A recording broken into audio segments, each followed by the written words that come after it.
لیکن اسے جس طرح پرائیویٹ پلین کے تھرو لے جایا گیا، اس سے یہی لگ رہا تھا جس نے بھی اسے کڈنیپ کیا ہے وہ کوئی عام انسان نہیں۔ دبئی کے ایک گھر میں اسے رات تک پہنچایا گیا تھا۔ اسے تمام راستے نیم بے ہوشی میں رکھا گیا تاکہ وہ کسی قسم کی مزاحمت نہ کر سکے۔ لگ بھگ رات کے 11 بجے کا وقت تھا جب روم کا لاک اوپن ہوا، اور ہان جو جاگ کر اس روم کی جام کھڑکیاں کھولنے یا توڑنے کی کوشش میں تھا، آہٹ پر فوراً مڑا، اور مڑنے کی دیر تھی کہ ایک جانا پہچانا مسکراتا چہرہ اندر داخل ہوا۔ وہ ایک 28 سال کی اچھی شکل و صورت کی لڑکی تھی، سنم، اور ہان کی پہلی بیوی کی چھوٹی بہن، جو کافی سال پہلے دبئی چلی گئی تھی۔ اسے یہاں بہت اچھی جاب ملی تھی، لیکن اس پرائیویٹ جیٹ اور غنڈوں کے تھرو پاکستان سے ایک اچھا خاصا بندہ اٹھوانا کسی معمولی لڑکی کے بس کا کام ہرگز نہیں تھا۔ تو تم نے کڈنیپ کروایا ہے مجھے؟ اور ہان کے ماتھے پر ناگواری سے بل پڑے۔ اسے بالکل امید نہ تھی کہ وہ سنم سے یوں ملے گا۔ اسے اور مہر کو یہی لگتا تھا کہ یہ منحوس ان کی زندگی سے دفع ہو گئی ہے، کیونکہ خود مہر فاطمہ کو اپنی بہن سے شدید نفرت تھی، جس کی وجہ سنم کی حاسد نیچر تھی۔ جی ارحان، مہر نے تو مجھے زبردستی یہاں دبئی میں جاب دلوا کر اپنی اور آپ کی زندگی سے نکال پھینکا تھا، پر دیکھیں میں پھر واپس آ گئی۔ کچھ سال سیٹل ہونے میں ہوش نہ رہا، لیکن جیسے ہی ہوش آئی پہلی خبر یہی ملی کہ 2 سال پہلے مہر مر گئی۔ اف، اب سوچ نہیں سکتے مجھے کتنا قرار ملا۔ مہر نے جو میری زندگی یہاں بھیج کر تباہ کی، اب لگ رہا ہے سارا ازالہ ہو جائے گا۔ وہ آہستہ آہستہ قدم اٹھائے اورحان کی طرف بڑھی، جبکہ اورحان تنفر سے اسے دیکھتا 1 انچ بھی اپنی جگہ سے نہ ہلا۔ تمہارے پاس پرائیویٹ جیٹ کہاں سے آیا اور اتنی پاور؟ یہ سب ایک معمولی جاب میں ممکن نہیں۔ مجھے بتاؤ مہر نے تمہیں کون سی جاب دلوا کر یہاں بھیجا؟ اورحان اس کی بقیہ کسی بکواس کو سنے بنا مدعے پر آیا، جبکہ سنم کہا مارے اذیت سے ہنسی۔ مجھے لگا آپ دونوں ایک سازش میں شریک ہیں، دونوں اس سازش میں شریک ہیں۔ سنم کی بات اورحان کے بالکل پلے نہ پڑی۔ مطلب کیسی سازش؟ وہ الجھا۔ اس نے مجھے ایک کلب کے اونر شیخ کے ہاں جاب دلوائی۔ اسے پتا تھا وہ شیخ میرا کیا حال کرے گا، پھر بھی اس نے کہا بہت بڑی ملٹی انٹرنیشنل کمپنی میں مینیجر کی جاب ہے، اور مجھ سے 2.5 سال کا کانٹریکٹ بھی سائن کروایا۔ میں جب آئی تب پتا چلا کہ مہر نے کیا کر دیا میرے ساتھ۔ سوتیلی بہن تھی، سوتیلے سے بھی بدتر سلوک کیا۔ مجھے اپنی اور آپ کی زندگی سے نکالنے کے لیے اس نے مجھے دبئی کی ڈیجیٹل طوائف بنا دیا۔ دن کو وہ شیخ اپنے ٹریڈ کے بزنس والے کام میں آفس میں گدے کی طرح کام کرواتا، اور شام کو کلب میں نچواتا۔ پھر رات کو کیا کرتا وہ بتانے کی ضرورت نہیں۔ اب جا کر وہ کانٹریکٹ ختم ہوا تو اس ذلیل نے ذرا مجھے یہ سب سہولیات دی، کیونکہ میں اب اس کی قابل اعتبار عورت جو ہوں، اور تبھی اب میں اپنی ادھوری خواہش پوری کرنا چاہتی ہوں۔ سنم کے ساتھ مہر نے یہ سب کیا ہوگا، اورحان کو ذرا اندازہ نہ تھا، لیکن سنم نے جو جو حرکتیں کی تھی پاکستان میں، اس کے حساب سے اورحان کو ذرا افسوس نہ ہوا۔ الٹا مہر نے یہ سب جو کیا یقیناً بہت عاجز آ کر کیا ہوگا۔ کون سی بیوی اپنے شوہر پر گندی نظریں ڈالتی عورت کو برداشت کر سکتی ہے بھلا؟ اور مرد بھی اگر سیدھا سادہ ہو پھر تو سارے سٹیپ بیوی ہی اٹھاتی ہے، جیسے مہر فاطمہ نے اٹھائے۔ کیسی ادھوری خواہش! اورحان نے ہنوز ناپسندیدگی سے استفسار کیا۔ آپ اور مصطفیٰ کے ساتھ باقی کی زندگی خوشی سے جیوں گی نا؟ بس شادی کریں مجھ سے، پھر ہم کل واپس پاکستان نکل جائیں گے۔ سنم کے دیوانگی سے کہنے پر اورحان نے اسے مزید قریب آنے سے روکے پرے دھکیلا۔ سنم کے ماتھے پر بل نمودار ہوئے۔ میں آلریڈی کچھ دن پہلے شادی کر چکا ہوں، اور مصطفیٰ اپنی ماں بھی چن چکا ہے۔ تمہارے لیے بہتر یہی ہے کہ 2.5 سال جس شیخ کی بنی رہی اسی سے شادی کرو۔ میں تم جیسی عورت کا سایہ بھی اپنے بیٹے پر نہ پڑنے دوں۔ اس طرح مظلومیت کی چادر اوڑھے تم پاک نہیں ہو سکتی سنم۔ اکیلی اور لاوارث سمجھ کر مہر نے تم پر ترس کھایا، ماہل پیلس رہنے کی اجازت تک دی، لیکن تم نے ہر وہ گری حرکت کی جو کوئی عزت دار لڑکی سوچ بھی نہ سکے۔ مہر جانتی تھی تمہیں نئے نئے مردوں پر پیار آتا ہے، تبھی اس نے تمہیں بہت اچھی جگہ پہنچایا کہ کھل کر ہوس پوری کرو۔ اس لیے مجھ سے اور مصطفیٰ سے دور رہنا، ورنہ جو سزا میں تمہیں تب مہر کی وجہ سے نہیں دے سکا وہ اب دوں گا، موت کی سزا۔ اورحان نے سنم کو بہت صاف لفظوں میں تنبیہ کی۔ نہ لہجے میں لچک رکھی نہ مزاج میں۔ اچھا، تو آپ یہاں میرے قیدی ہیں پھر، کیونکہ بنا پاسپورٹ اور ویزا آپ واپس تو جانے سے رہے۔ میں ایک ہی مرد پر دو بار دیوانی کبھی نہیں ہوئی۔ آپ ہیں وہ، اف مزید ہینسم ہو گئے۔ کیسے نہ پیار آیا آپ کی وجاہت پر۔ رہی بات اس شیخ کی، وہ ہوس مٹاتا رہا ہے مجھ سے، بیوی نہیں بنائے گا۔ اور مصطفیٰ میرا بھانجا ہے، اس کی ماں تو کم از کم اچھی بھلی بن ہی جاؤں گی۔ آپ موڈ کے حساب سے منہ لگا لینا مجھے۔ وہ مزید قریب ہوتی بہکے لب و لہجے میں بولتی گئی، جبکہ اورحان کو اس وقت اس لڑکی کی خوبصورتی اور موجودگی دونوں سے گھن آ رہی تھی۔ اس کے ساتھ جو کچھ ہوا صنم کو رتی بر افسوس نہ تھا، ورنہ اب تک تو ذلت و شرم سے ہی مر چکی ہوتی۔ مجھے پہلے لگا تھا مہر نے تمہیں ملک بدر کر کے زیادتی کر دی، لیکن اب لگ رہا ہے مہر نے جو کچھ کیا تم اس سے بھی زیادہ ذلت کی حقدار تھی۔ تم جو مرضی کر لو، نہ تو تم میری بیوی بننے کا رتبہ پا سکتی ہو، نہ مصطفیٰ کی ماں بننے کا۔ میں اپنی واپسی کے لیے کچھ بھی کر لوں گا، لیکن تمہارے کسی مکرو ارادے کو کامیاب ہونے نہیں دوں گا۔ اور ہان نے حتمی طور پر فیصلہ کیا، اب جو ہوتا وہ دیکھ لیتا۔ البتہ صنم اخیر شیطانی مسکائی۔ ٹھیک ہے، تو پھر میں ایسا کرتی ہوں، مصطفیٰ اور آپ کی نئی بیوی کو مروا دیتی ہوں، پھر تو آپ مجھ سے شادی کر لیں گے۔ صنم کے وحشی مسکراتے ارادے بھانپے اور ہان کے ماتھے کی رگیں تن گئی۔ ایک ہی جھٹکے سے اس نے صنم کی گردن مٹھی میں دبوچی کہ وہ کراہ اٹھی۔ اگر تم نے ان دو کا بال بھی بیکا کیا تو میں تمہارے ٹکڑے کر دوں گا، سائیکو عورت۔ اور ہان کی خشونت بری آواز اور دھاڑ پورے کمرے میں گونجی تھی۔ پھر میری بات مان لیں، میں اگر آپ کو امپریس نہ کر سکی تو پھر آپ آزاد۔ ہم شادی سے پہلے مل کر ساتھ رہتے ہیں، ایک دوسرے کو سمجھتے ہیں، میں آپ کو شہزادہ بنا کر رکھوں گی اس محل نما بنگلے کا۔ میرا حسن ایسا تو ہے ہی کہ ابھی بھی اچھے بلے کا ہوش اڑا دے۔ ڈیل سمجھ لیں، اگر آپ میرے ساتھ کچھ ماہ رہ کر بھی میرے نہ ہوئے تو میں آپ کو چھوڑ کر واپس اپنی دنیا میں چلی جاؤں گی ہمیشہ کے لیے، اور دوبارہ کبھی آپ سب کو پریشان نہیں کروں گی۔ شیخ نے مجھے میری زندگی جینے کا یہ پہلا اور آخری موقع دیا ہے۔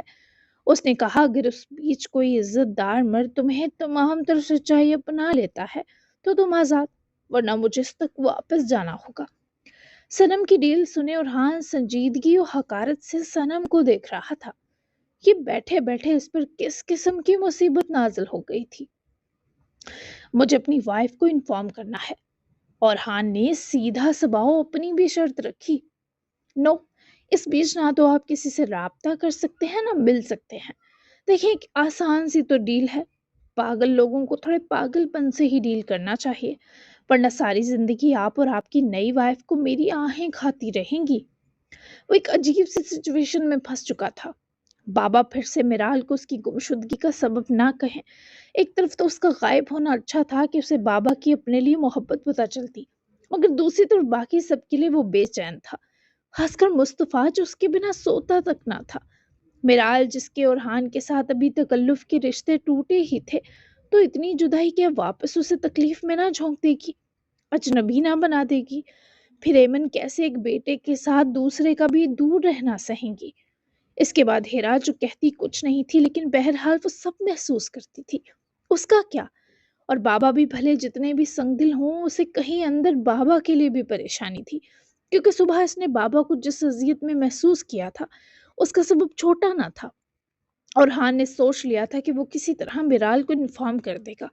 بھلے جا نہ پایا، لیکن کہیں سے ایک فون پانا تو مشکل نہ تھا، مگر وہ کب جانتا کہ صنم اسے کسی رابطے کے ذریعے تک پہنچنے ہی نہ دے گی۔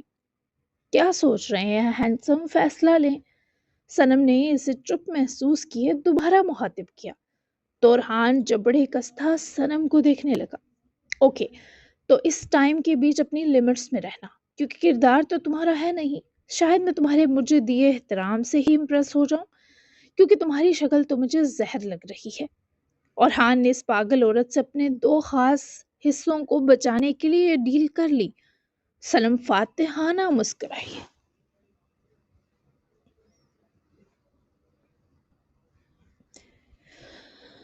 فائن، اس گھر سے بھاگنے کی کوشش بالکل نہیں کرنی۔ ہر طرف گارڈز موجود ہیں، اس گھر میں نہ کوئی فون ہے نہ موبائل، گھر میں ہر ضرورت کی چیز اور کھانا پینا اسٹاک ہے، یعنی ہم دو ہوں گے اور بہت سی باتیں ہوں گی۔ صنم نے لہراتے بے خود لہجے میں اورحان پر مزید بم پھوڑے۔ مطلب جہنم میں آ چکا ہوں۔ اگر میں یہاں سے بھاگ گیا اور اپنی وائف اور بیٹی کی بھی حفاظت کرنے میں کامیاب ہو گیا، پھر تم کون سی گھٹیا حرکت کرو گی؟ اورحان اس سائیکو کی آخری خط جاننا چاہتا تھا۔ وہ پھر سے کہکہا مارتی بے ڈنگا ہنسی۔ میرے پاس مہر کی کچھ پکچرز ہیں، ان کے ساتھ چھیڑ چھاڑ کرے وائرل کر دوں گی، اور کیا؟ وہ اپنے گندے دماغ کی مزید گندگی اگلتی مسکرائی۔ اپنی مری بیوی کی ایسی ذلت بھی وہ کبھی برداشت نہ کرتا۔ وہ تو پکچرز بنواتی ہی نہیں تھی، اسے لگتا تھا یہ گناہ کا کام ہے۔ ایون اس کی میرے ساتھ ایک دو تصویروں کے علاوہ کوئی تصویر تک نہیں۔ تم جھوٹ بول رہی ہو۔ اورحان نے سرے سے اس جھوٹی پر یقین نہ کیا۔ اوکے، اگر یہ جھوٹ ہے تو میں تمہیں پکچرز دکھا دیتی ہوں۔ پوری 3 پکچرز ہیں اس کی میرے پاس۔ ایکچولی میں نے یہ سب شادی سے پہلے اس کے ساتھ بنوائی تھی۔ تب میں اس کی بہت لاڈلی اور معصوم بہن ہوا کرتی تھی، جس کی وہ بابا کی امانت کی طرح حفاظت کرتی تھی۔ او میری پیاری بہن، تمہیں پتہ ہے اس نے اپنی شادی کا سارا زیور تک مجھے دے دیا تھا کہ دبئی پہنچتے ہی اسے بیچ کر جاب کے بجائے کہیں اور چلی جانا۔ وہ اتنی بھی بری نہ تھی۔ اسے خدا کا بہت خوف تھا کہ برا کرنے کے بعد بھی وہ اچھا کرنا نہ بھولی۔ لیکن میری قسمت، اس میں میرا کیا قصور کہ مجھے بھی وہ ہینڈسم شیخ اچھا لگ گیا؟ بربادی اتنی پیاری ہو تو کون برباد نہ ہو؟ تبھی تو مجھ میں یہ امید جاگی کہ مجھ سی خوبصورت بربادی شاید میرے ہینڈسم ایکس جیجو کو بھی پسند آ جائے۔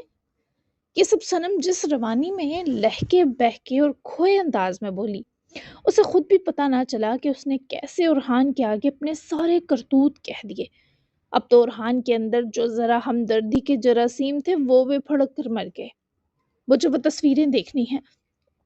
اورحان نے یوں ظاہر کیا جیسے اسے صنم کی کسی بات سے فرق نہ پڑا ہو، کیونکہ اورحان کو شک تھا اس لڑکی کا دماغی توازن بھی کچھ ہلا ہے۔ ٹھیک ہے، میں دکھاتی ہوں۔ صنم فوری مسکرا کر باہر نکلی، اور اس سے پہلے اورحان بھی اس کا سر پھاڑنے نکلتا، گارڈ اچانک سے گن لی اورحان کے سامنے آیا، جس سبب وہ محتاط ہوئے رک گیا اور واپس چاروں نچار روم میں آ کر کچھ بھاری سا تلاش کرنے لگا تاکہ صنم کے سر میں دے مارے۔ اسے ارد گرد بہت ڈھونڈنے پر بھی کچھ نہ ملا۔ تبھی اس کی نظر بیڈ کی سائڈ ٹیبل کے دراز پر پڑی۔ اورحان نے وہیں بیٹھے اپنی پوری طاقت لگاتے وہ دراز اس ٹیبل سے باہر کھینچ کر نکالا جو لکڑی کا تھا، اور اسے پکڑ کر زور سے دبایا کہ وہ 2 ٹکڑوں میں الگ ہو گیا۔ اورحان نے اس کے بڑے حصے کے علاوہ باقی حصے نیچے گرائے اور دروازے کے پاس رکے صنم کا انتظار کرنے لگا۔ اور جیسے ہی وہ اندر آئی، اورحان نے پوری قوت سے وہ لکڑی کا پھٹا صنم کے سر میں دے مارا۔ وہ دل ہراش سا کراہی اور گرنے لگی جب اورحان نے اسے بازوؤں سے پکڑ کر نیچے گرنے دیا اور اس کے ہاتھ سے وہ تینوں فوٹو فریم جھپٹے۔ اورحان نے صنم کو گھسیٹ کر دروازے سے پیچھے کیا۔ وہ تینوں فوٹوز واقعی مہر کے تھے۔ انہیں راؤنڈ کرے اورحان نے اپنی پینٹ کی جیب میں دھنسایا اور محتاط ہوئے باہر نکلا۔ سامنے ہی منڈلاتے گارڈ پر نظر پڑتے ہی اورحان الرٹ ہوا اور دبے پیر اس کے پیچھے جاتے ہی اپنی توانا بازو کسی پھندے کی طرح اس آدمی کے گلے میں لپیٹ کر ایک جھٹکا دے کر زمین بوس کیا۔ اس آدمی کے زمین پر گرتے ہی اورحان نے جھک کر اس کی گن لی اور ایک فون بھی جو اس کی جیب میں تھا نکال کر اپنے قبضے میں لیا۔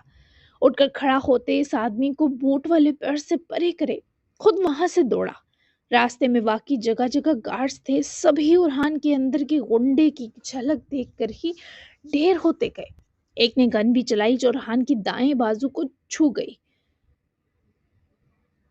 چلائی اور اس سے نکلتی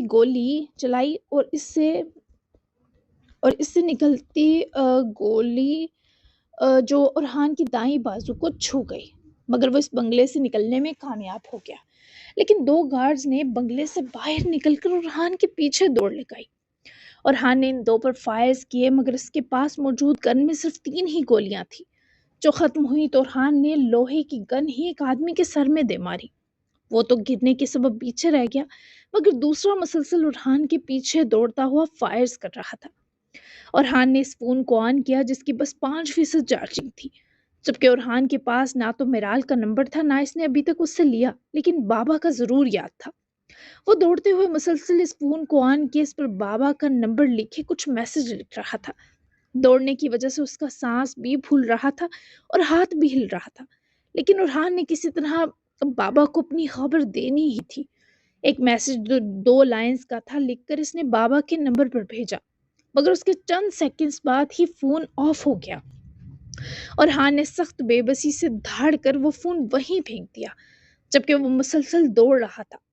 وہ آدمی اندھیرے کے باوجود اندھا دھند گولی چلا رہا تھا اور پھر ایک اور گولی اڑتی ہوئی اورحان کی پچھلی طرف گردن سے نیچے جا گھسی، اور جہاں وہ آ کر گرا وہاں مین روڈ شروع ہو چکی تھی۔ وہاں ایک گاڑی آ کر رکی تھی جس سے کوئی 50 سال کا آدمی نکلا تھا اور اورحان کی طرف دوڑا تھا، جبکہ وہ گارڈ یہ دیکھتے ہی واپس پلٹ گیا کہ اورحان کا کام تمام ہو گیا، جبکہ وہ گاڑی والا اپنے ڈرائیور کے ساتھ مل کر خون میں لت پت اورحان کو اپنے ساتھ لے گیا۔ جبکہ لگ بھگ 20 منٹ تک شیخ یہ سب سنے بنگلے آیا تو آگے ناکام ہوئی صنم اپنا پھٹا سر لیے کراہتی ملی تھی۔ تیرے جیسی عورتوں کو بس پھاڑا ہی جاتا ہے بیبی ڈال، کبھی سر کبھی اب تیرا موقع تو گیا تیل لینے، الٹا تیری 3 ماہ تیمارداری کروانی پڑے گی، پر کوئی نہیں، اب تجھے آگے بیچوں گا، میرا دل بھر گیا تجھ جیسی کمینی سے، اٹھاؤ اس کچرے کو لے کر چلو۔ شیخ نے تضحیق و حقارت سے حکم دیا، جس پر وہی گارڈز جو صنم کے ساتھ تھے اب اسے جانوروں کی طرح گھسیٹتے لے جا رہے تھے۔ جبکہ اورحان کو کون لے کر گیا اس بارے کچھ علم نہ تھا، لیکن وہ شدید زخمی تھا، بروقت ٹریٹمنٹ نہ ملنے سے اس کی جان بھی جا سکتی تھی۔ ممکن ہے اسے کوئی فرشتہ مل گیا ہو، اور پھر اورحان کا بھیجا میسج جانے فون آف ہونے تک سینڈ ہوا تھا یا نہیں، خدا جانے۔ وہیں دوسری طرف زبیر خانزادہ نے اپنے بیٹے کی دردناک موت پر پولیس کے پورے محکمے کو ایک پیر پر کھڑا کروا دیا تھا۔ وہ اثر و رسوخ والا آدمی تھا، اس نے سب گھٹیا اور غلیظ کاموں میں عنقریب ہاشم کو ملانا تھا۔ اسے کسی تگڑی پوسٹ تک پہنچانے کا خواب، اپنی عیاشیاں سب بھربھری مٹی سا مسمار ہوا۔ جبکہ ہاشم کے ساتھ جو کچھ ہوا وہ اس کا الزام باسل ماہیل پر عائد کر رہا تھا، جو کوبرا کے مطابق کسی اور خفیہ گورنمنٹ کے کام سے کچھ ماہ کے لیے غائب ہو گیا ہے۔ یہاں تک کہ باسل کی اچانک گمشدگی پر جنرل ہاؤس میں بھی کھلبلی مچ چکی تھی۔ کوبرا کو اسپیشل میٹنگ میں مدعو کیا گیا، خاص کر زبیر خانزادہ کے بیٹے کے مرڈر کے بعد، مگر کوبرا نے انہیں صاف صاف یہی بتایا کہ باسل ماہیل کا اس کیس سے اب کوئی تعلق نہیں، وہ یہ کیس کوبرا کے سپرد کر کے گیا ہے، جبکہ کل جو باسل ماہیل کی لاش ڈسکلوز ہونی تھی وہ بھی اب پلان بدل چکا تھا، کیونکہ ہاشم کی موت کے بعد کہیں کوبرا کے اندر یہ امید جاگی تھی کہ ممکن ہے باسل اسی کام کو سر انجام دینے اچانک غائب ہوا ہو، کیونکہ غائب ہونے سے پہلے ہاشم کی تمام ڈیٹیل کوبرا نے ہی اسے نکال کر دی، اور یقیناً یہ باسل کا کوبرا کو بھی ایک خفیہ پیغام تھا۔ تبھی کوبرا نے ایک بار پھر خفیہ طریقے سے مردہ خانے میں موجود باسل ماہیل کی لاش کے کچھ ڈی این اے سیمپل لیے، کیونکہ اسے یہ بھی امید تھی رپورٹس بھی غلط ہیں۔ وہ اب یہ رپورٹس اپنی نگرانی میں تیار کروانے والا تھا تاکہ ایک دل کو پورا یقین دلا سکے، اور تبھی اس نے جنرل ہاؤس سے واپسی پر ماہی انجم سے رابطہ کیا۔ وہ گھر ہی آ رہے تھے، مگر کوبرا کے کچھ ارجنٹ کہنے پر وہ ماہیل پیلس کے کچھ قریب ہی روڈ سائڈ پر کوبرا سے ملے۔ میں باسل ماہیل والی اس لاش کا اگین ڈی این اے ٹیسٹ کروانے والا ہوں، اور یہ ہمارے بیچ راز رہے گا۔ رضا کو میں خود ہینڈل کروں گا کہ وہ اس لاش کو فی الحال بھول جائے اور یہی سمجھے کہ اس روز کوئی کار بلاسٹ ہوئی ہی نہیں۔ رزلٹ بھلے جو بھی آئے ماہیل سر، ہم فی الحال باسل ماہیل کے مرنے کی خبر پبلک نہیں کریں گے۔ کوبرا نے سیدھا سباؤ یہ بات چیت کی، جس میں ماہیل خفیہ طریقے سے کوبرا کے ساتھ اس سب میں شریک ہو گئے، جبکہ انہوں نے ڈی این اے کی رپورٹ جلد بنانے کا بھی کوبرا کو کہا، جس نے پورا یقین دلایا تھا کہ وہ یہ ٹیسٹ لیب میں اپنی نگرانی میں کروائے گا۔ وہ ماہیل سے ڈی این اے سیمپل لے کر چلا گیا، جبکہ ماہیل کو اب اصل مشکل یہ درپیش تھی کہ آج کی رات اورحان کی گمشدگی کے بارے ایمن اور میرال کو کیا کہیں۔ وہ ماہیل پیلس کے گیٹ سے گاڑی اندر کیے اسے لاک کرے باہر نکلے۔ موسم کی سوگواری قدرے کم تھی، کیونکہ اب ایک بیٹے کی طرف سے دل کو کچھ ڈھارس جو مل گئی۔ وہ اندر گھر میں جانے سے خوف زدہ تھے کہ اورحان کے لیے منتظر جانوں کو کیا کہہ کر بہلائیں گے۔ تبھی وقت دیکھنے کو جب ماہیل نے اپنا فون کوٹ کی اندرونی جیب سے نکالا تو اسکرین آن کرتے ہی انہیں ان نون انٹرنیشنل نمبر سے ایک میسج کا نوٹیفیکیشن ملا۔ کچھ کالز نوٹیفیکیشن بھی تھے۔ ان کا فون سائلنٹ پر تھا جس کی وجہ سے انہیں اس میسج کے آنے کا پتہ نہ چلا۔ ماہل نے فوراً سے پہلے وہ میسج اوپن کیا۔ میں اورحان ہوں بابا، ایک مصیبت میں پھنس گیا ہوں، یہاں سے نکلتے ہی آپ سے رابطہ کروں گا، سب کو بتا دیجیے گا میں ٹھیک ہوں۔ یہ میسج رومن انگلش میں تھا اور سپیلنگ بھی بے ترتیب، جیسے کسی کے پیچھے کچھ لگا ہو۔ ماہیل نے گہرا سانس لیتے اپنا سینہ مسلا۔ او میرے خدا، شکر ہے یہ ٹھیک ہے، پر یہ نمبر تو یہاں کا نہیں لگ رہا۔ ماہیل کی مشکل سانس تو آسان ہو گئی، پر اب ان کی پریشانی یہ تھی کہ نہ صرف نمبر باہر کا تھا، دوسرا اورحان نے کسی مصیبت میں پھنسنے کا بھی کہا۔ ماہیل بالکل ویسی ہی بے بسی کی کیفیت کا شکار تھے جیسی صبح اورحان کو وہ کر چکے تھے۔ اللہ نے بہت جلد ماہیل کو یہ بتا دیا کہ اولاد کو بے بس کرنے کی تکلیف کیسی ہے۔ وہ گھر کی طرف بڑھے تو آگے سبھی ایمن کے روم میں تھے۔ ماہل بھی پریشانی سے وہیں گئے تو ڈاکٹر آیا تھا اور ایمن کے بڑے بی پی پر ان کا معائنہ کر رہا تھا۔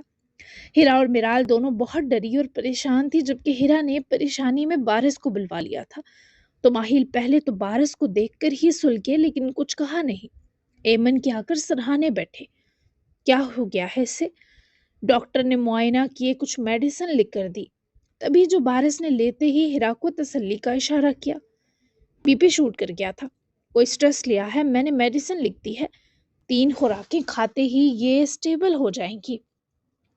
ماہل صاحب ان کا خیال رکھیں، مجھے اجازت دیجیے۔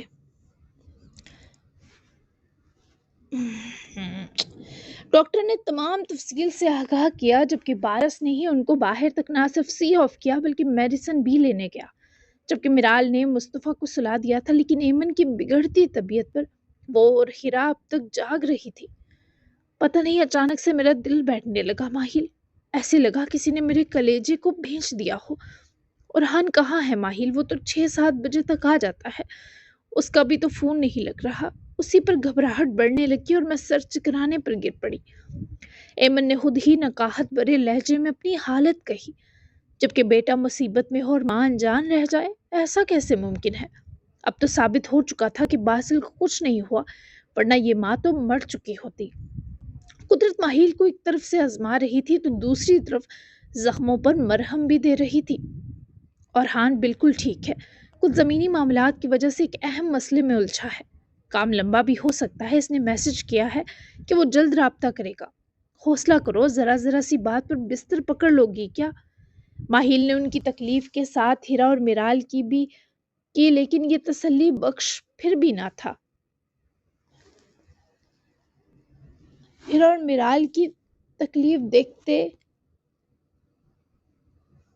تسلی دی، میرال کی تکلیف دیکھتے تسلی دی دے، لیکن یہ تسلی بخش پھر بھی نہ تھا۔ آپ سچ کہہ رہے ہیں؟ ایمن نے بے یقینی سے پوچھا تو ماہل نے مسکرا کر سر ہلایا۔ ہاں اور کیا، اب تمہارے بیٹے بڑے ہو گئے ہیں، اور پرندے بڑے ہو جائیں تو انہیں گھونسلوں سے نکلنا پڑتا ہے۔ ایمن پلیز ایسے دل تھوڑا مت کیا کرو۔ وہ ان کو خود سے لگائے سمجھا رہے تھے، پر وہ اپنے دل کی ٹیسوں کا کیا کرتی؟ ماں کے احساسات کبھی غلط نہیں ہو سکتے۔ اور تم لوگ مجھے کال کرتے اس بارش کو کیوں کہا؟ انجیکشن کی وجہ سے ایمن کچھ غنودگی میں تھی، تبھی ماہل نے اب میرال اور ہیرا کی کلاس لی۔ بارش کو لے کر ماہل ایسا کہیں گے، ہیرا نے تو کبھی خواب میں بھی نہ سوچا تھا۔ میرال بھی ان کی حفقی سمجھ نہ سکی۔ آپ کا فون سائلنٹ تھا شاید بابا، میں نے کالز کی تبھی بارش کو بلایا۔ ماما کو تکلیف میں دیکھتے رہتے کیا؟ آپ تو پتہ نہیں کہاں غائب رہے پورا دن، پیچھے والوں کی فکر دور، یاد بھی نہیں رہی۔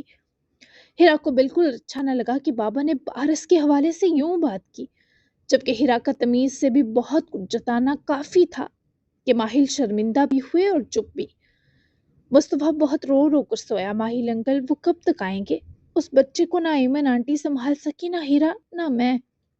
ہیرا تو چپ ہو کر ماما کو دیکھ رہی تھی، تبھی میرال نے ہی ماہل سے اداسی اور پریشانی سے پوچھا، تم بیوی ہونا اورحان کی، اب اسے سنبھالنا تمہاری ذمہ داری ہے، اور ہو سکتا ہے اللہ نے تمہیں یہ موقع دیا ہو مصطفیٰ کی کیئر کر کے اور ہان کے دل میں جگہ پانے کا؟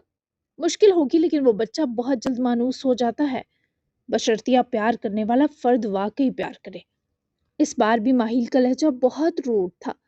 میرال کو ارحان نے مصطفیٰ کے لیے کسی قسم کا باؤنڈ نہ کیا، اور یہ شخص کس قسم کی ٹون میں یہ کہہ رہا تھا کہ مصطفیٰ اور کسی کی نہیں، بس میرال کی ذمہ داری ہے۔ اور تو اور میرال کی مصطفیٰ سے محبت پر بھی ایسا لگا شک میں ہے۔ یہ میرال کے لیے بہت ہرٹنگ سہی، پر وہ سہ گئی۔ اسے مصطفیٰ سے اپنی سچی محبت کا ثبوت دینے کی قطعاً ضرورت نہ تھی۔ رہی بات ارحان کے دل میں جگہ پانے کے موقع کی، صبح ارحان کی ان بدلی نظروں نے میرال کو پورا دن یہ یقین دلا دیا تھا کہ وہ شخص کو بھا گئی ہے اور اب اسے کسی موقع کی ضرورت نہ تھی۔ خیرہ، تو ماما کے پاس رہنا جب تک بارش آتا ہے، میں مصطفیٰ کو دیکھتی ہوں وہ جاگ نہ جائے۔ بنا ماہیل کو جواب دیے وہ افسردہ سی ہیرا کو کہے کمرے میں چلی گئی۔ جب کہ ہیرا کا دل نہ چاہا مزید رکے، تبھی وہ بھی جانے لگی۔ تبھی ماہیل کی پکار پر جبڑے کس لیتی رکی۔ بارش سے دور رہنا سیکھو، اب تم دو بچے نہیں رہے، ہر چیز ماں باپ کی سمجھانے والی نہیں ہوتی ہیرا، بے فکر ہو کر سو جاؤ، تمہاری ماں کے پاس میں ہوں۔ بابا کی بات تحمل سے سنتی ہیرا کی آنکھیں بھیگ گئی تھی۔ کیا اس کا خواب سچ ہو گیا ہے؟ وہ پلٹی تاکہ بابا سے سنگ دلی کی وجہ پوچھ سکے، پر اس نے ضروری نہ سمجھا اور باہر چلی آئی۔ بابا کے ہر کسی سے ایسا رویہ بابا تو وہ ہمیشہ سہ سکتی تھی، لیکن بارش سے ان کی چڑ ہیرا کی آنکھوں میں آنسو لے آئی۔ وہ دم سا گھٹنے پر گھر سے نکل آئی، باغیچے کی سمت کھڑی بے ربط آنسو رگڑے۔ جانے اسے اتنی تکلیف کیوں ہو رہی تھی، پر ایسا لگا پوری دنیا ہیرا ماہیل کے سنگ اداس ہے۔ 20 منٹ تک بارش مطلوبہ میڈیسن لے آیا۔ وہ اندر ہی دینے جا رہا تھا جب ہیرا کو پلٹ کر لان میں کرسی کے پاس سہارا لے کر کھڑا دیکھے وہیں چلا آیا۔ میں میڈیسن لے آیا ہوں ہیرا، آنی صبح تک فٹ ہو جائیں گی۔ بارش نے کب میں رکتے تسلی آمیز لہجے میں سے کہہ کر پکارا تو وہ پلٹی اور روتی ہوئی بارش کے سینے لگ گئی، اس قدر زور سے کہ وہ خود بازو کھلے بکھلا کر رہ گیا کہ ہیرا کو کیا ہوا۔ میرا خواب سچا ہو رہا ہے بارش، وہ ہچکیاں برے رو رہی تھی اور بارش کو سمجھ نہ آیا کیا کرے۔ اس لڑکی کی یہ حالت پہلی بار ایسی ہوئی تھی، اور بارش سانس لینا بھول گیا۔ میڈیسن وہیں چیئر کی طرف رکھے اس نے ہیرا کو کچھ دیر یوں ہی سینے سے لپٹ کر رونے دیا۔ جب وہ رو رو کر تھک گئی تو اسے دونوں بازوؤں سے پکڑ کر سامنے لایا۔ اس کا پورا چہرہ دہک رہا تھا، آنکھیں سرخ انگارہ تھیں۔ فضول کیوں سوچ رہی ہو تم؟ خواب کا حقیقت سے کوئی تعلق نہیں ہوتا ہیرا۔ اس دن جو کچھ اجر آپی نے کیا تھا، میں بھی ماہیل انکل اس وجہ سے ہم سب سے روٹھے ہیں، اور دیکھو نا تکلیف تو ان کو بھی ہوگی۔ تمہارا فضول سا خواب سچ نہیں ہوگا ہیرا، جب میں ہی ایسا ہونے نہیں دوں گا تو بتاؤ کیسے کچھ برا ہوگا۔ وہ اس کے پیار سے سارے آنسو پونچھے سمجھا رہا تھا، پر اس وقت وہ کچھ سمجھ نہ پا رہی تھی، بس ہاتھوں سے ریت کی طرح پھسلتی زندگی محسوس ہو رہی تھی۔ تو تم قسم کھاؤ تم ربلا سے کبھی شادی نہیں کرو گے، وہ روتی ہوئی ہی منمنائی۔ بارش کو لگا جب تک وہ قسم نہیں کھائے گا ہیرا کی سانسیں آسان نہیں ہوں گی۔ قسم کھاتا ہوں اب خوش، وہ بنا سوچے بولا، اس کی آواز بھی بھاری ہو رہی تھی۔ بارش میرا دل بہت چھوٹا ہے، وہ اب بھی شدید پریشان تھی جیسے پھر سے رو دے گی۔ وہ جواباً اس کے چہرے کو محبت سے تکتا مسکرایا، اس کے دونوں ہاتھ تھامے۔ ہاں نا، چوہی جتنا، لیکن میرے معاملے میں۔ وہ اس کی نظروں کی بدلنے پر فوری نظریں جھکا گئی۔ کیا ہو رہا ہے یہاں؟ ماہیل کے کب سے غرانے پر وہ دونوں ایک دوسرے سے ہاتھ آزاد کرتے دور ہوئے۔ ماہیل ببری موج بنے ان کی طرف بڑھے۔ تم دو کو دوبارہ میں نے اتنے قریب دیکھا تو دونوں کو مار مار کر خلیہ بگاڑ دوں گا، اور تم دوبارہ یہاں نظر آئے تو ٹانگے سیک دوں گا۔ نکل یہاں سے منحوس، اور تم اندر چلو، تمہیں چھوٹ دینے پر سخت ندامت ہے۔ بے غیرتی کی حد ہوتی ہے۔ بارش پر وہ اس قدر چیخے کہ آوازیں سن کر رحمان اور رجر بھی باغیچے کی سمت آئے۔ ماہا شاید سو چکی تھی، جبکہ ہیرا بے یقینی سے بابا کو دیکھ رہی تھی۔ الٹا بارش بھی صدمے میں تھا۔ کیا ہو رہا ہے؟ میرے بیٹے پر کیوں چیخ رہا ہے؟ رحمان بھی دوڑے آگے آئے، جبکہ اجر نے بھی باری باری ہیرا اور بارش کو دیکھا۔ جو اس وقت سب سے زیادہ صدمے اور تکلیف میں تھے۔ اپنے بیٹے کو سنبھال کر رکھ رحمان، ورنہ میرے ہاتھوں ضائع ہو جائے گا۔ نہ تو آج کے بعد تم لوگوں کا کوئی فرد ہماری طرف آئے گا، نہ ہم آئیں گے۔ بھاڑ میں جاؤ تم سب لوگ۔ ماہل نے وہ میڈیسن اٹھا کر بارش کے سینے کی طرف پھینکی، جبکہ روتی ہیرا کو گھسیٹتے ہوئے وہ گھر کی طرف چلے گئے، جبکہ بابا اور اجر کی خود پر گڑی نظروں پر بارش بیس سے پہلے جاتا رحمان نے اس کی بازو دبوچ کر روکی۔ آپ کی وجہ سے اگر ہیرا مجھ سے دور ہوئی، میں ساری زندگی معاف نہیں کروں گا آپ ہی آپ کو۔ بارش نے دل برداشتہ سے ہوتے اجر کو وارن کیا، اور جواباً اس نے بارش کے منہ پر اس بدتمیزی پر کھینچ کر تھپڑ مارا۔ وہ پہلے ہی سخت تپی تھی۔ ہیرا کی سگے بہن سے بدتمیزی کرو گے؟ بھول گئے ہو تم سے کتنی بڑی ہوں؟ اور یہ سب میری وجہ سے نہیں، ان لوگوں کی یہی اوقات تھی۔ بابا چاچو سے بات کریں اور بارش اور رملہ کی منگنی طے کریں۔ چاچو سے مزید ناراضگی بھی ختم ہو جائے گی، اور اس کے دماغ سے بھی ہیرا کا خناس نکلے گا۔ اجر نے کوئی رحم نہ کھایا، جبکہ رحمان خود اس وقت شدید ذہنی اذیت میں تھے، اوپر سے ان بہن بھائی کی منہ ماری۔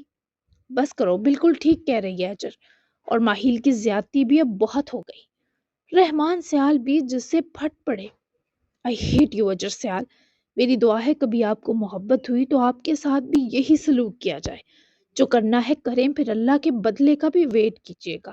اور آپ بابا بس اسی اولاد کے گن گاتے رہے، اور یہی اولاد آپ کی بچپن کی دوستی کھا گئی۔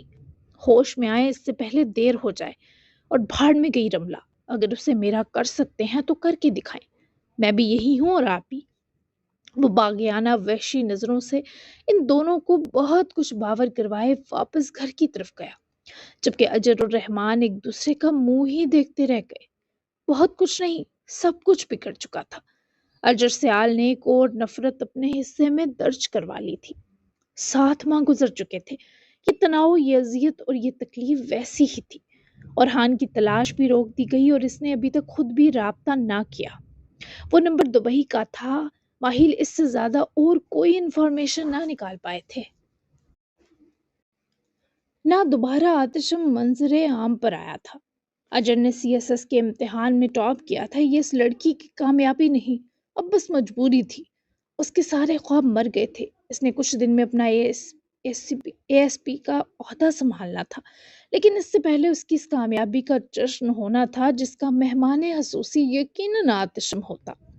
ماہل اور سیال خاندان کے لوگ ایک دوسرے سے لاتعلق ہو گئے تھے۔ باسل ماہل کی موت کی خبر سامنے آنی تھی، پر وہ رازداری سے نگل لی گئی، کیونکہ کوبرا کے پاس جو اب رپورٹ تھی اس کے رازدان ماہل بھی تھے۔ کوبرا نے باسل کا دیا کیس بھرپور اچھے سے نبھایا، اور ٹھیک 6 ماہ کی آخری رات زبیر کے سارے سیاہ دندوں کی ایک فائل باہر آئی، اور سزا سے پہلے ہی اسے کسی نے اس کے گھر میں گھس کر مار دیا۔ کیس ہیپی اینڈنگ کے ساتھ ختم ہوا۔ ٹیچرز کا لاڈلا طالب علم جہنم واصل ہو گیا۔ اور یہ سب کیسے ہوا؟ سب جنرلز کی پچھلے 1 ماہ سے نیند اڑی تھی کہ نہ منظر عام پر باسل تھا، نہ آتشم، پھر یہ تیسرا کھلاڑی کون تھا؟ جبکہ رحمان نے بہت صبر کیا کہ ماہل کی چپ ٹوٹے اور معاملات بہتر ہوں، پر جب ایک ضد پر پہاڑ سا ڈٹا ہو تو دوسرا کب تک صبر کرے؟ اجر کی کامیابی پر اس کے چچا نے ماہل خاندان سے رحمان کے تناؤ پر واپس رابطہ بحال کیا، اور ڈکے چھپے لفظوں میں یہ بھی بتایا کہ وہ رملہ اور بارش کی منگنی بھی کر کے دونوں بھائی اپنا رشتہ مضبوط کریں گے۔ جبکہ تبریز سیال نے موقع دیکھ کر رحمان کو بھی اکسایا کہ دیکھا، یہ تھا وہ دوست جس نے اپنے اصل رنگ دکھائے، وغیرہ۔ اور کچھ وقت کے لیے یوں تھا کہ رحمان بھی ماہل سے بدظن ہو گئے۔ ہیرا تو بالکل چپ سی ہو گئی تھی، جبکہ مصطفیٰ پہلے 3-4 ماہ بہت ڈسٹرب رہا، لیکن وقت کے ساتھ وہ میرال کی محبت، اس کے لمس اور اس کے پیار کا عادی ہوا، تو وہ دو ایک دوسرے کا مرہم بننے لگے۔ میرال زیادہ وقت مصطفیٰ کے ساتھ ہی گزارتی۔ اس نے اپنے پیپرز بھی دے دیے، لیکن گھر میں ہوتی تو مصطفیٰ کو نہ ایمن کے پاس چھوڑتی، نہ ہیرا پر۔ وہ بھی میال میال کرتا رہتا، بابا کہاں چلے گئے، اس بچے کو نڈھال کرتا رہا۔ لیکن میرال کی ممتا بری محبت، اس کے لاڈ، اس کا پیار مصطفیٰ کے لیے ڈھارس بنتے رہے۔ ٹنٹنا جی جناب، تو آج کی ایپیسوڈ ہو چکی ہے، تو اب منڈے سے سٹارٹ ہوگی اصل کہانی۔ کل گیپ ہوگا، سنڈے کو ایپیسوڈ نہیں آئے گی۔ آج میں نے آپ کو کافی لانگ ایپیسوڈ دے دی ہے، نانا کرتے بھی، تو کیسی لگی آپ کو آج کے ایپیسوڈ ضرور بتائیے گا، اچھا اور بہترین لمبا سا تبصرہ ضرور کیجیے گا۔ تو بہت دھماکے دار ہونے والی ہے اب ناول کی سٹوری۔ تو مین جو سٹوری تھی وہ اب سٹارٹ ہوگی، پہلے تو بس وہ تھا مین تھا، جیسے ہوتا ہے نا ماضی تھا، ٹھیک ہے، تو ماضی اب ختم ہو گیا، اب ایکچوئل سٹوری شروع ہوگی جو دھماکے دار ہوگی۔ تو ملتے ہیں پھر آتشم کی واپس 7 ماہ بعد انٹری کیسے ہونے والی ہے، یہ بہت ہی دھماکے دار اور امیزنگ ہونے والا ہے۔ تو ملتے ہیں نیکسٹ ایپیسوڈ میں، تب تک کے لیے اللہ حافظ، دعاؤں میں یاد رکھیے گا اور اپنا پیارا سا تبصرہ دینا بالکل مت بھولیے گا۔ Bye bye.